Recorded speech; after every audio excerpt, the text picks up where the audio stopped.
सोलापूरचे माजी खासदार आणि ज्येष्ठ नेते, पद्मशाली शिक्षण संस्थेचे माजी सेक्रेटरी व विश्वस्त गंगाधरपंत सिद्धरामप्पा कुचन हे अष्टपैलू व्यक्तिमत्व असलेली व्यक्ती. जीवनाच्या प्रत्येक क्षेत्रात त्यांनी आपल्या कार्याचा ठसा उमटवला.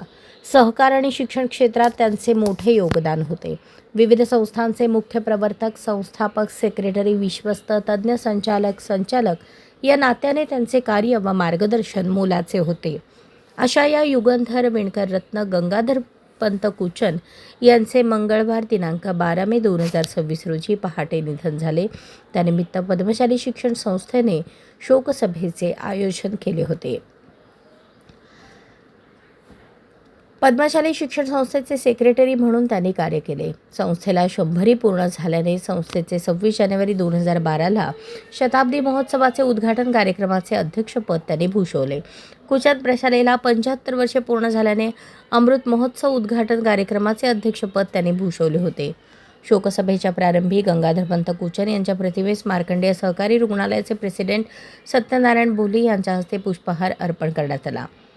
आपले मनोगत व्यक्त करताना सत्यनारायण बोल्ली म्हणाले, सोलापूरला ज्यांनी नेतृत्व दिले त्यांचे अचानक जाणे हे खूप वाईट झाले. मी त्यांच्या कार्यकर्ता त्यांचे कार्य अत्यंत जवळून पाहिले आहे.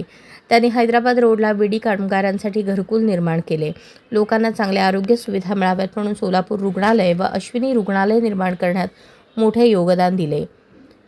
त्यांच्यामुळे मी राज्य शिखर बँकेवर संचालक झालो. माझी तयारी नव्हती तरी ते माझे गुरु होते.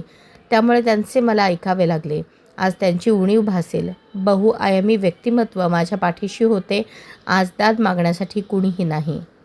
दशरथ गोप म्हणाले, आज मी जिथे संस्थेमध्ये कार्य करत आहे ते केवळ कुचन साहेबांमुळे. मी युवक संघटनेमध्ये असताना संस्थेत काम करण्याची अत्यंत जवळून संधी मिळाली. त्यांच्याकडून शिकण्यासारखे खूप काही होते. त्याचबरोबर पेंटप्पा गड्डम, रामचंद्र जन्नू, ॲडव्होकेट श्रीनिवास कॅतम, डॉक्टर माणिक गुर्रम, दिनेश यन्नम, प्राध्यापक श्रीनिवास कोंडी, रमेश विडप, मल्लिकार्जुन कमटम, इंदिरा कुडक्याल, ॲडव्होकेट श्रीनिवास कॅतम, ॲडव्होकेट इंदापुरे यांनी देखील आपले मनोगत व्यक्त केले. यावेळी अनेक मान्यवर तसेच संस्था संचालित विविध शाखांचे प्राचार्य, मुख्याध्यापक, उपप्राचार्य, उपमुख्याध्यापक, पर्यवेक्षक, शिक्षक, शिक्षकेतर कर्मचारी मोठ्या संख्येने उपस्थित होते. त्या माणसाचा अशा पद्धतीने अचानक मृत्यू होणं प्रत्येक सोलापूरच्या शहरवासियांना ते मनाला लागतं.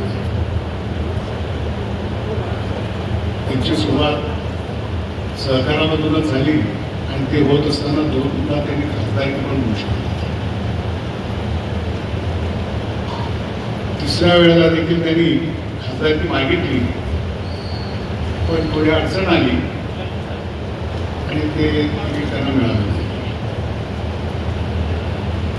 अशा वेळेला मी आणि एक पत्रकार जयप्रकाश आभारी. अशाच नवनवीन अपडेटसाठी जनता राज्य न्यूज चॅनलला सबस्क्राईब करा, लाईक करा आणि शेअर करायला विसरू नका.